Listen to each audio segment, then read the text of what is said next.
Promessas. Esse é o momento.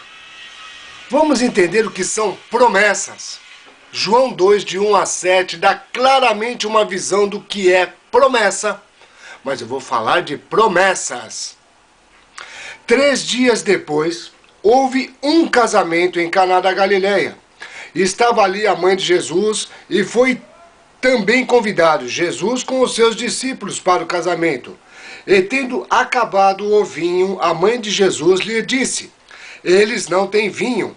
Respondeu-lhe Jesus: mulher, que tenho eu contigo? Ainda não é chegada a minha hora. Disse então sua mãe aos serventes: fazei tudo quanto ele vos disser.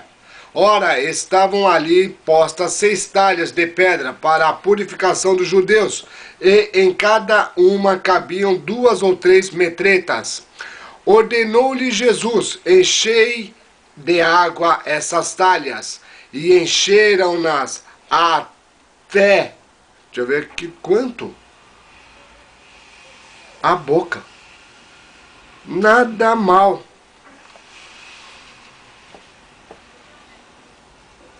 O que tem a ver casamento com a festa com promessas? A gente precisa um pouquinho de dicionário de latim. A gente precisa buscar o grego. A gente precisa buscar, talvez, o próprio aramaico ou o hebraico. Na verdade, no passado, eram bodas, que significavam promessas. Nos nossos tempos, poderíamos chamar votos de casamento. Mas, na realidade, era justamente um conjunto de frases e palavras que eram usados entre os noivos para que se fosse formado uma reunião em que houvesse uma celebração. Essa celebração celebrava exatamente o poder magnânimo de um casamento, de uma união, aonde 2 se formavam um. Jesus foi convidado, mas a mãe também foi convidada. E os discípulos de Jesus também foram numa cidade chamada Caná da Galileia. E para lá eles foram. Chegaram lá, com certeza, a boda foi celebrada, os votos foram dados, os noivos felizes entre si trocaram seus votos, trocaram suas promessas, dizendo: eu prometo fidelidade, eu prometo que vou te amar até seu último dia, eu prometo estar contigo na sua alegria, na sua tristeza, eu prometo estar nos bons e nos maus momentos, e fazendo isso com bastante euforia e convicção. Essas promessas foram todas feitas, mas enquanto esse enredo estava acontecendo, tudo estava maravilhoso, a festa estava sendo celebrada, as pessoas estavam participando, não é que acabou o vinho? Ou seja, o produto principal findou. Pode ter sido um erro de cálculo, pode ter sido um momento de, como é que fala? Eu vou fazer economia, ninguém bebe tanto. Um copinho para cada um é suficiente, mais do que isso é borracho ou bêbado. Seria esse realmente o conceito? Ou muitas vezes seria para que a glória do Senhor se manifestasse e o poder de Deus fosse mais uma vez visto nesse exemplo das promessas que eu quero falar.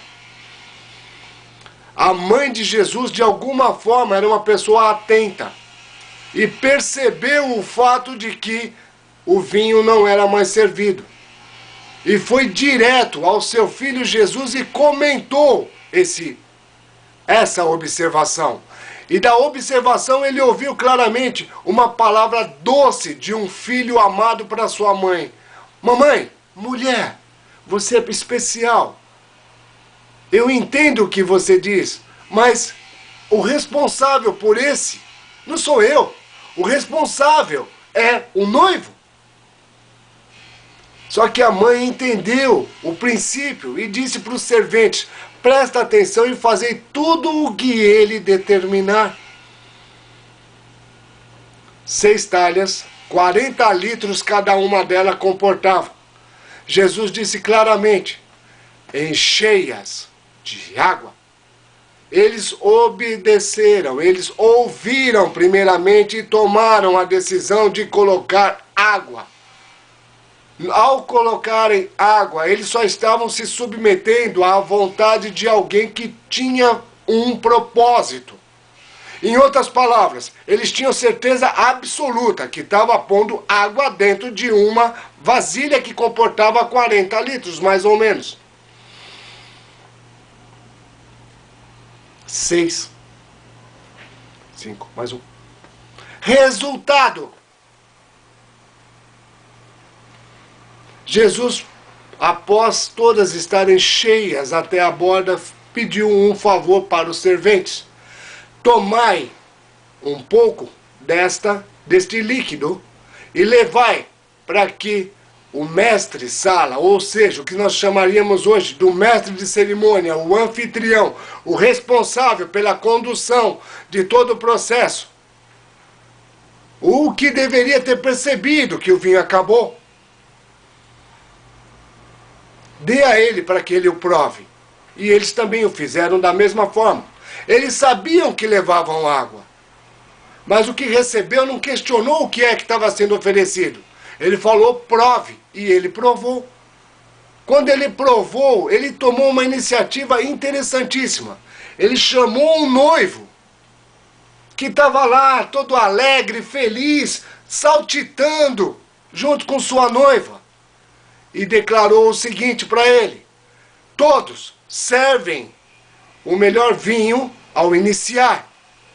E depois, quando todos já beberam com uma certa quantidade, oferece o da segunda qualidade ou de uma qualidade inferior. Mas você, noivo, guardou até agora o melhor vinho. As promessas que Deus tem feito para a minha vida e para a tua vida, elas vão se cumprir. Ainda que pareça água aos nossos olhos, ainda que para nós pareça insignificante, elas serão vinho. Elas serão fortes, terão corpo, terão sabor, terão aroma, terão buquê. Elas são perfeitas e não vão voltar atrás. Porque quem deu essas promessas é o nosso Criador, o nosso Deus. E ela selou na cruz do Calvário com a morte de Cristo Jesus. As bodas foram celebradas. Na realidade, o vinho corre, o sangue corre da cruz e verte por o meu pecado e pelo teu pecado. Justamente para quê? Para nos purificar, para nos tornar, mais uma vez, dignos de sermos chamados de filhos do Altíssimo. Será que nós entendemos que essas são as verdadeiras bodas que vamos celebrar?